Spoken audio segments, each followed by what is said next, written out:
ফলাফল ঘোষণার পরে আমরা আছি মূলত এখানে বহিরাগত প্রবেশ না যেন করতে পারে, আর ভিতরে আমাদের সদস্যরা আছেন নির্বাচন কমিশনকে তাদের জন্য নিরাপত্তা প্রদান করার জন্য। আমরা তো বিশ্ববিদ্যালয়ের যে আইন শৃঙ্খলা পরিস্থিতির জন্য যে নিয়োজিত আমাদের যে অফিসার এবং ফোর্স, সেটা তো আমরা রয়েছে। আমরা বিশেষ করে বিশ্ববিদ্যালয়ে প্রবেশের যে গেটগুলি, সেই গেটগুলিতে আমাদের নিরাপত্তা ব্যবস্থা যথেষ্ট আমরা জোরদার করেছি। বহিরাগত প্রবেশ করার সুযোগ আমরা দিব না। বাইরে যদি কেউ অবস্থান করে থাকে তাহলে তাদের নিজস্ব বিষয়, কিন্তু আমরা কাউকে ভিতরে প্রবেশ করতে দিব না। একমাত্র বৈধ পাসধারী ছাড়া অন্য কেউ প্রবেশ করতে পারবে না। আমরা গেটে আমাদের নিরাপত্তা অবস্থা শক্ত অবস্থা রেখেছি।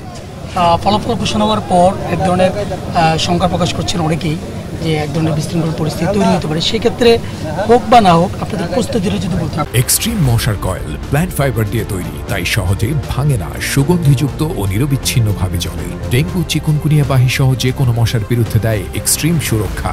ফলাফল ঘোষণার পরে আমরা আছি মূলত এখানে বহিরাগত প্রবেশ না যেন করতে পারে, আর ভিতরে আমাদের সদস্যরা আছেন নির্বাচন কমিশনকে তাদের জন্য নিরাপত্তা প্রদান করার জন্য। তারা ফলাফল ঘোষণা করার পর আমরা আমাদের রুটিন ওয়ার্ক পালন করতেছি।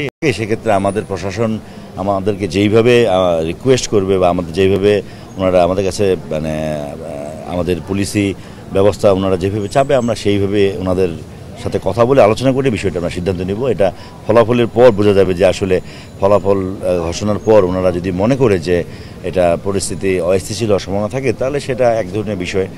আর না থাকলে তো এখন আগাম মন্তব্য করাটা সমীচীন হবে না। পরিস্থিতি এখন পর্যন্ত ভালো আছে, না কোনো সমস্যা নেই, আলহামদুলিল্লাহ। ধন্যবাদ।